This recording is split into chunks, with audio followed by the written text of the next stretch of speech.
मैं अभी तकरीर कर रहा था ना, मुझे क्या मालूम है क्या हो रहा है। मैं जल्द से मैं बैठा हूँ सर, कुछ नहीं सुन रहा sir.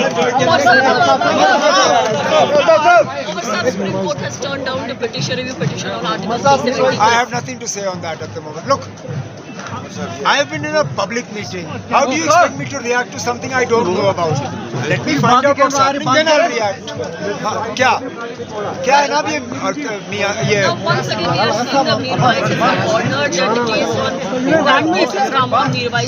again happened during the public meeting. How do you expect me to react to something that has happened while I've been sitting on stage? I have not seen anything. यहाँ से इस election के मुताबिक कुछ नहीं ना, शुक्रिया। चलिए ना, उस पर समझ में नहीं आया कि क्यों किया। हमें मालूम था साजिश बचाई जा रही थी, लेकिन साजिश किस लिए, क्यों, ये पिछले दिनों ही समझ आया।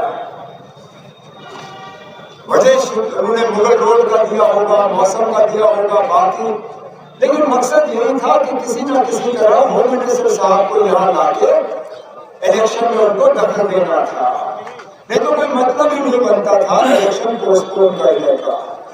आराम से 7 मई को इलेक्शन हो जाते, लेकिन 7 मई तक हमारे जो मुल्क के होम मिनिस्टर साहब हैं उनके पास फुर्सत नहीं थी, और वो श्रीनगर के इलेक्शन से पहले नहीं आना चाहते थे, क्योंकि उनको डर इस बात का था कि अगर श्रीनगर से पहले आते तो हमारे वो क्रिकेट बैट वाले जिन्होंने इस मैदान में भी उम्मीदवार उतारा है, कहीं उनको श्रीनगर में इससे नुकसान नहीं होता। तो उन्होंने सोच समझ के अनंतनाग का इलेक्शन जो है पोस्टपोन करा के छठे फेज में किया, ताकि इलेक्शन से पहले होम मिनिस्टर साहब यहाँ आए, हुकूमत के जो लोगों से मिले, यहाँ अपने बीजेपी के लोगों से मिले।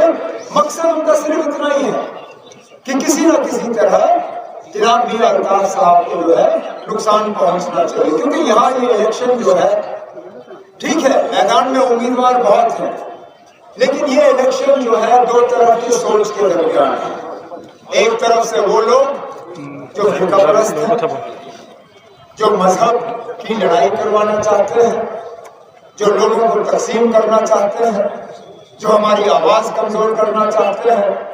तो आपने श्रीनगर आके कागज कैसे भरे? जब आप श्रीनगर से इलेक्शन लड़ सकते हो वो ठीक है, लेकिन जब मियां अल्ताफ साहब अनंतनाग से इलेक्शन लड़ते हैं वो बात आपको जचती नहीं। क्यों?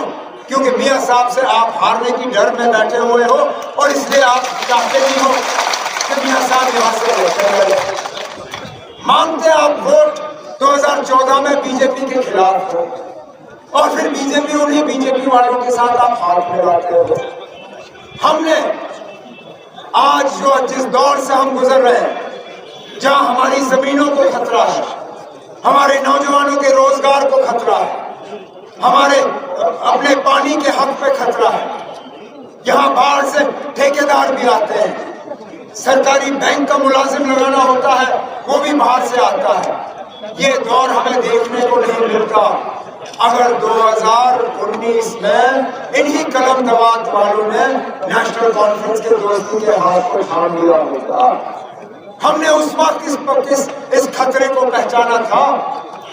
मैंने उस वक्त, अल्लाह मगफिरत करे, मुफ्ती मोहम्मद सैयद साहब को मैंने उन्हें कहा मुफ्ती साहब, हमें आपसे कुछ नहीं चाहिए, हमें आपका राज्यसभा नहीं चाहिए, हमें आपके एमएलसी नहीं चाहिए, हमें आपकी मिनिस्ट्री और चेयरमैनी नहीं चाहिए, हमें आपसे सिर्फ एक चीज चाहिए, इन बीजेपी वालों को आप बाहर रखिए। इसका वो चाहिए जिसने पहले ही बीजेपी के साथ हाथ मिलाया हो, जो लड़ने के लिए वहां तैयार ना हो। उन्होंने पहले भी यहाँ पार्लियामेंट मेंबरी की है। आपको उनकी 5 मिनट की कोई तकरीर याद है जो उन्होंने वहां दिल्ली में आपके लिए की? 5 मिनट।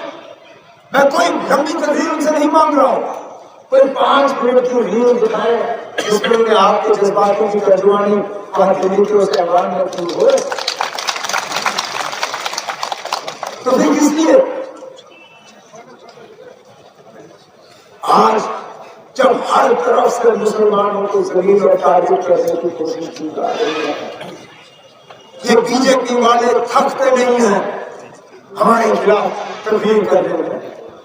रोज देखिए हर तकरीर में कहीं ना कहीं मुसलमानों को जलील और बदनाम कहते हैं। ये मुसलमान आएंगे हिंदुओं के जेवर छीनेंगे, ये मुसलमान आएंगे हिंदुओं की जमीनें लेंगे, ये मुसलमान आएंगे बाबरी मस्जिद पे, राम मंदिर पे बाबरी मस्जिद का ताला लगाएंगे।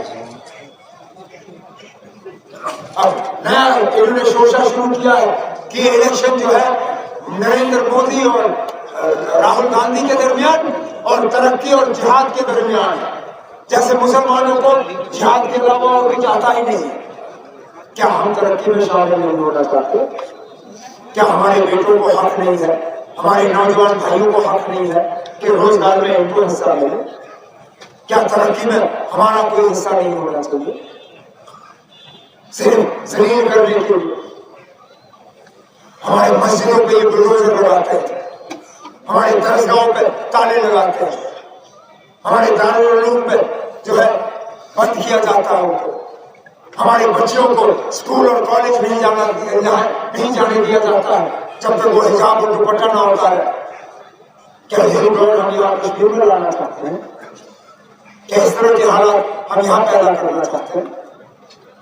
इसलिए बहुत जरूरी है कि जब आप वोट डालें तो ये समझ के डालें कि क्या हमने फिरका परस्त ताकतों की मदद करनी है या फिरका परस्त ताकतों को कमजोर करना है।